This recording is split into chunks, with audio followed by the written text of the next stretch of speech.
আসসালামু আলাইকুম। আপা, আপনার পুরো নাম কি?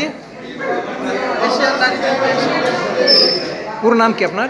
নাম নাম আমার নাম মোসাম্মদ রূপালী আক্তার। আচ্ছা, আপনি এবার যে কাবাডি হলো এই দলের সবচেয়ে সিনিয়র খেলোয়াড়, আমরা যেটা শুনতে পেলাম আর কি। আপনি কত সালে খেলা শুরু করছেন? 2009 সাল থেকে। 2009 সাল থেকে কয়টা এসি গেমস খেলছেন? 3টে এসি গেমস না? পদক আছে কয়টা? 3টাই আছে। কোনটা কোনটা বলেন একটু। একটা হচ্ছে প্রথম বাংলাদেশে 2010 সালে হুম। সিলভার, আচ্ছা। গুয়াহাটিতে 2016 সাল সিলভার, 2019 সালে নেপালে সিলভার, ব্রোঞ্জ না? আচ্ছা, আর এবার পেলেন আরেকটা ব্রোঞ্জ। এশিয়ান চ্যাম্পিয়নশিপে আরেকটা। আচ্ছা, এর মধ্যে সবচেয়ে সেরা কোনটা? সবচেয়ে সেরা হচ্ছে এশিয়ান চ্যাম্পিয়নশিপ। আচ্ছা, তারপরে এশিয়ান গেমস আমরা পদক পেয়েছি 3টা। তো আপনার 3টে পদক আছে?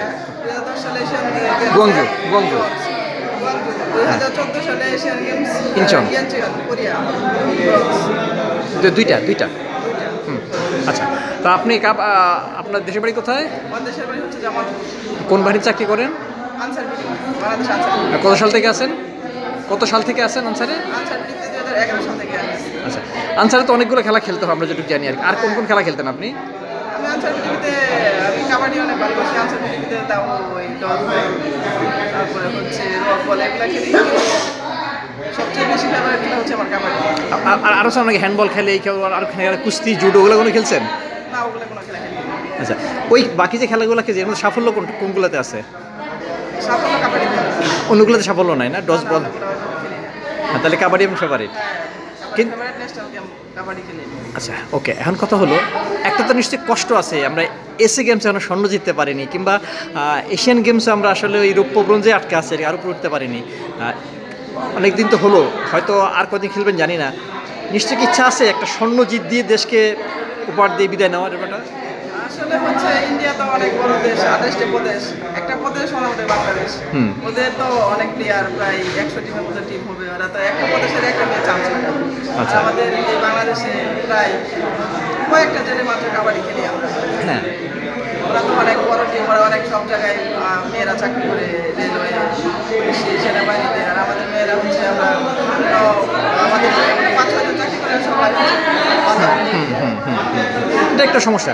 এখন কি বা আশা কি করেন বা টার্গেট কি আছে যে দেশকে একটা স্বর্ণ দিয়ে আপনাদের খেলার আগে বিদায় জানাবেন? হ্যাঁ, স্বপ্ন তো সবারই থাকে, আমাদেরও আছে, কিন্তু চেষ্টা করতে হবে, দেরি হবে। আচ্ছা, যে টিমটা আছে বর্তমানে, এই টিমটা যদি ভালোভাবে প্র্যাকটিস করে সারা বছর প্র্যাকটিস করতে পারে তাহলে অবশ্যই ভালো হবে। কিন্তু আপনি কি ভাবছিলেন যে সিনিয়র বয়সে এসে ন্যাশনাল টিমে খেলবেন এবং পদক জিতে আসবেন? আসলে তো ওরকম আশা ছিল যে একটা পদক আমরা জিতবো এশিয়ান চ্যাম্পিয়নশিপে। না, মানে আমাদের টিমটা বর্তমানে অনেক ভালো টিম। আপনি কি ভাবছিলেন যে আপনাকে ডাকবে এই বয়সে? অনেকে তো সাধারণত বয়স হলে বলে চলে না বুড়ো বলে বাদ দিয়ে দেয়। আমাদের এই আপনার 2025 সালে একটা বিজয় দিবস কাবাডি হয়, সেখানে আমি আমাদের বাহিনী যখন খেলা হয় তখন আমি বিজিবিটাকে আনসার বিজিবিটাকে সেনারেটা দিই। আচ্ছা। এখানে অনেক বাসাই টাসাই করে তারপরে ডাকা হয়েছে। আচ্ছা। পাঁচ থেকে আমাকে ডাকা। আচ্ছা, তা এখন আপনি আর কতদিন খেলতে চান? হ্যাঁ, কতদিন খেলতে চান? আমি আমার যতদিন আছে ততদিনই খেলতে চাই। আচ্ছা। বিয়ে শাদী কি হয়েছে বা ছেলে মেয়ে আছে বা বিয়ে শাদী হয়েছে? আচ্ছা। আপনার ফ্যামিলি মেম্বার কয়জন? বাবা বা ভাই বোন? বাবা মা আছে, ভাই বোন সবাই আছে। আর কেউ খেলে?